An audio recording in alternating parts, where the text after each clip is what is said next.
नमस्कार जोहार। आप देख रहे हैं करंट खबर। मैं हूं आपके साथ निशा रानी। चलिए आगे बढ़ते हैं खबरों की ओर। बात है कि 15 नवंबर हर कोई गर्व करता है पूरे देश में।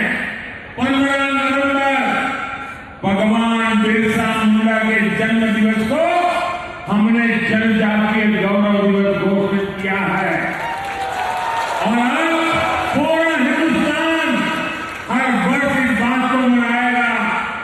धरती आवा बिरसा मुंडा के बेहतरीन और आधुनिक संग्रहालय के निर्माण का सौभाग्य भी हमें मिल रहा है। मुझे विश्वास है जो परियोजनाएं आज हमने शुरू की है वो झारखंड के विकास को नई गति देने जा रही है। भाइयों बहनों, हमारे लिए सबका साथ, सबका विकास, सबका विश्वास और सबका प्रयास ये चलना नहीं है।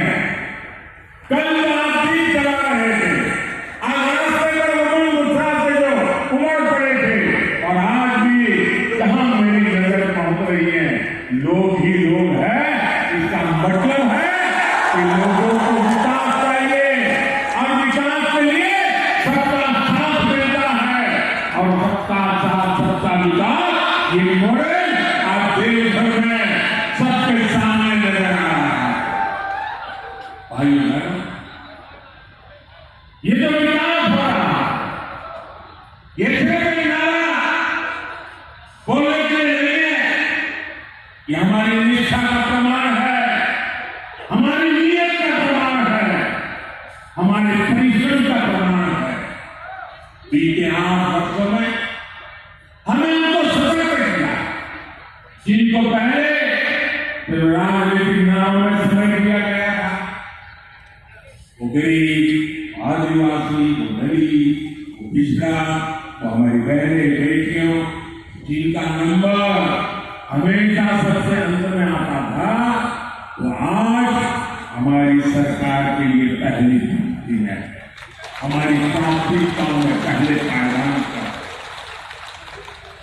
वो क्षेत्र जो विकास की दौड़ में पीछे रह गए, हम उनको आगे लाने के लिए दिन रात मेहनत कर रहे हैं। साथियों, आज बाबा धाम में मैं आपसे एक सवाल करना चाहता हूं। आप मुझे जवाब देने की जरूरत नहीं कि मन में सोचिए। आज जो काम हो रहे हैं देश यही है, लोग यही है, दफ्तर वही है, अफसर वही है, तो क्या पहले होने चाहिए थे नहीं होने चाहिए? ये काम पहले होने चाहिए थे नहीं होने चाहिए? कौन रोक कर? भाई बहनों, इसका एक बड़ा कारण था सरकारें तो होती है जिसके दिल में सेवा भाव नहीं सत्ता भाव भर जाता है और ये सत्ता भाव के कारण लंबे समय तक जो सरकारों में रहे उनकी प्राथमिकता सत्ता, सर्वसत्ता, सत्तू सत्ता, कहां से मिले वहां से पाना, सिर्फ सत्ता, यही उनका ख्याल, यही उनका मन था। पर उनकी प्राथमिकता सेवा कवियों की प्राथमिकता नहीं रही। अगर रहती तो देश आज आजादी के 75 साल मना रहा है, बहुत आगे पहुंच चुका होता है। ऐसे में व्यवस्था ऐसी बन गई कि जिसके पास पहुंच थी, सिफारिश थी, जो जनधनवान था वही सारी सुविधाओं तक पहुंच पाता था और सारी सुविधाएं उसी के लिए समर्पित हो जाती। पहले से जितने दूर थे, जो गरीब थे, दलित थे, पिछड़े, आदिवासी थे, उन तक सुविधा भी उतनी ही देर से पहुंची। उनका नंबर ही नहीं लगा। इसलिए झारखंड को संस्थान परगना के एक बहुत बड़े क्षेत्र को सुविधाओं के लिए लंबा इंतजार करना पड़ा और मुझे गर्व है कि भाजपा की सरकार, एनडीए की सरकार गरीब की सेवा की भावना से उनके लिए जी जान से काम कर रही है। हम गांव गांव तक सड़कें बना रहे हैं ताकि सुविधा मिले तो सबको मिले। हम गरीबों के लिए नए घर बन रहा है। झारखंड के 12 लाख गरीब परिवारों को पक्के घर मिले हैं। भाइयों बहन, हमारी सरकार बनने के बाद 12 लाख गरीब भाइयों को, मेरे आदिवासी भाई बहनों को पक्के घर मिले हैं। हर परिवार को बिजली मिले, पर्याप्त बिजली मिले, गरीब से गरीब बहनों को रसोई गैस मिले, हर घर जल पहुंचे, इसके लिए हम निरंतर काम कर रहे हैं। हमारी सरकार के ऐसे ही प्रयासों से मेरे गरीब भाई बहनों में गरीबों के विरुद्ध लड़ने का, गरीबी के खिलाफ लड़ने का, गरीबों को गरीबी के खिलाफ लड़ने के लिए तैयार करने का, गरीबी दूर करने का नया साहस पैदा हुआ।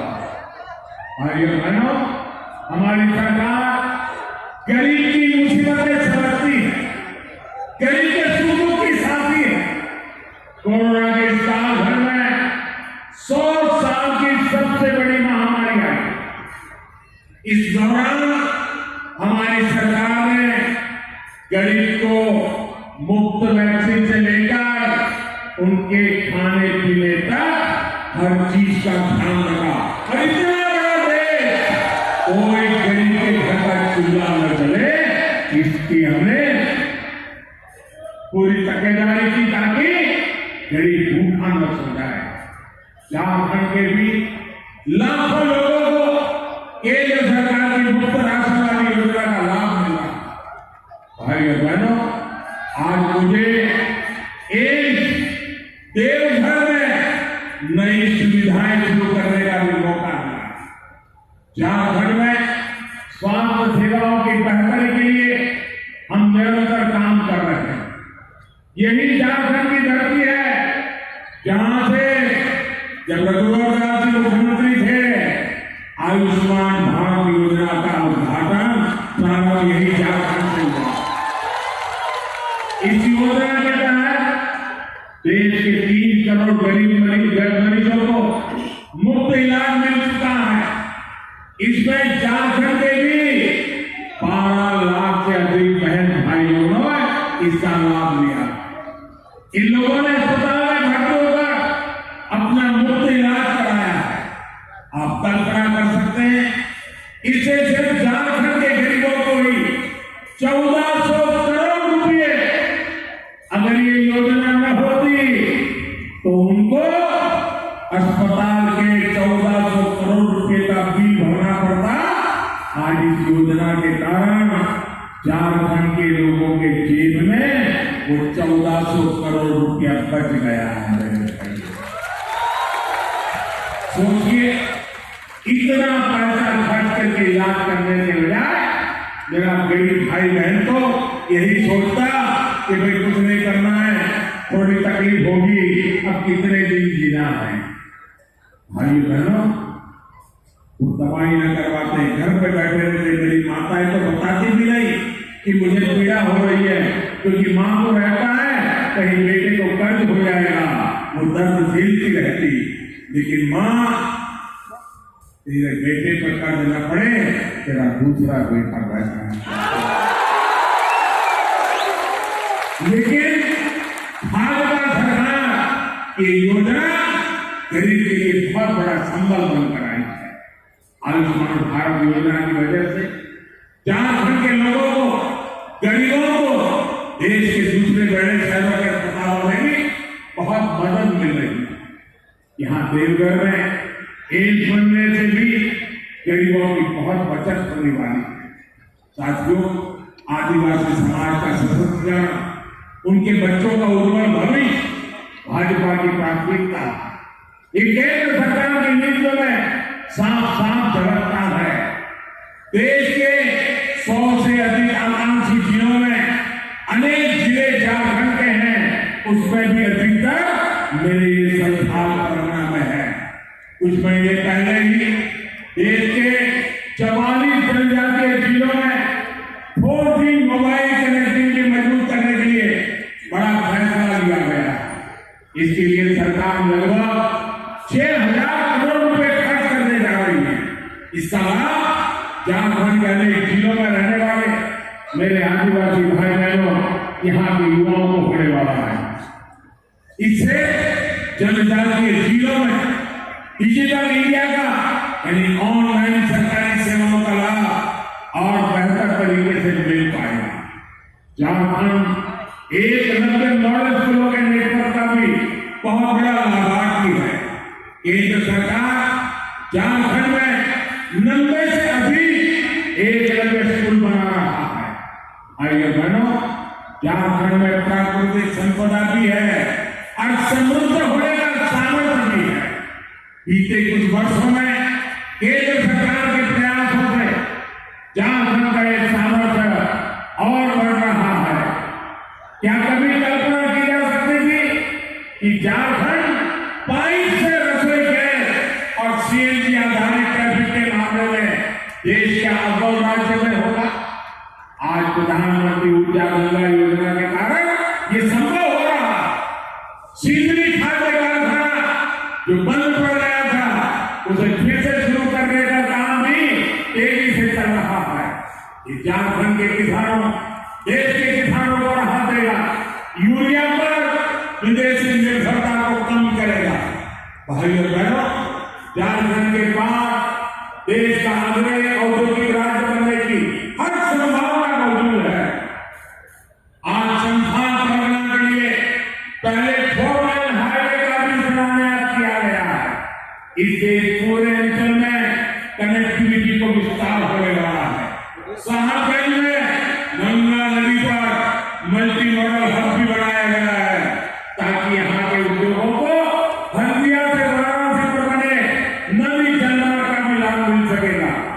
झारखंड को समुद्री रास्ते से कनेक्ट करने के लिए जो भी प्रयास हो रहे हैं, उससे यहाँ उद्योग लगाना बहुत आसान हो जाएगा। यहाँ कच्चा माल भी और जब उत्पादन होगा तो झारखंड यहाँ के गरीब को, आदिवासी को रोजगार के लिए यहाँ से कभी उसको बाहर जाना नहीं पड़ेगा। हिंदुस्तान के और कोने में चुपी झोपड़ी में जीने के लिए मजबूर नहीं होना पड़ेगा। और यही तो हमारा सबका साथ सबका विकास का राह है। साथियों, विकास के इन कार्यों के बीच आज मैं आप सभी को एक बात से भी सतर्क करना चाहता हूं। आज हमारे देश के सामने एक और ऐसी चुनौती आ खड़ी हुई है जिसे हर देशवासी को जानना और समझना। ये चुनौती है शॉर्टकट की राजनीति। बहुत आसान होता है लोग लुभावन वायदे करके शॉर्टकट अपनाकर लोगों से वोट बटोर लेना। शॉर्टकट अपनाने वालों को न मेहनत करनी पड़ती है और न ही उन्हें दूरगामी परिणामों के बारे में सोचना पड़ता है। लेकिन ये बहुत बड़ी सच्चाई है कि जिस देश की राजनीति शॉर्टकट पर आधारित हो जाती है, उसका एक ना एक दिन शॉर्ट सर्किट भी हो ही जाता है। शॉर्टकट की राजनीति देश को तबाह कर देती है। भारत में हमें ऐसी शॉर्टकट अपनाने वाली राजनीति से दूर रहना है।